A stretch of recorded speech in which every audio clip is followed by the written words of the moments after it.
आज मोरे बंदे के होला चुमनावा, आज मोरे बंदे के होला चुमनावा, आज मोरे बंदे के ही लुटावे अनधन सोनावा, के ही लुटावे अनधन सोनावा, अनधन सोनावा हो अनधन सोनावा, के ही लुटावे अनधन सोनावा, के ही लुटावेला जोड़ा कंगनावा,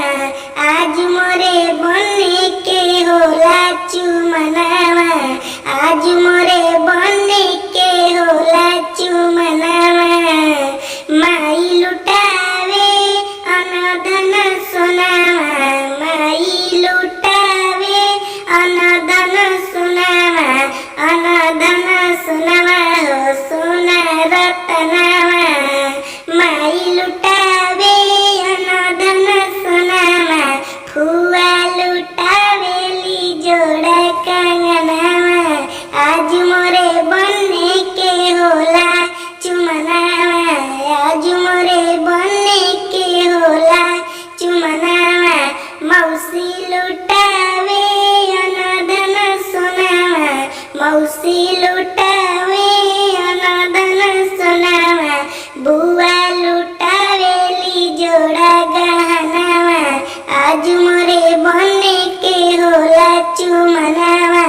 चाची लुटावे अनधन सोनावा, चाची लुटावे अनधन सोनावा, अरे भौजी लुटावेली सगरो गहनावा,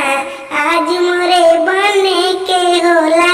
चुमना। नमस्कार दोस्तों, उम्मीद करता हूँ कि ये गाना आप लोग को बहुत पसंद आया होगा, जो कि हल्दी चुमावन गीत है और बहुत बढ़िया गीत है। पारंपरिक गाना है, हर एक विवाह शादी में गांव में गाया जाता है। तो प्लीज़ अच्छा लगा हो तो चैनल को सब्सक्राइब करिएगा और वीडियो को भी लाइक करिएगा। धन्यवाद दोस्तों।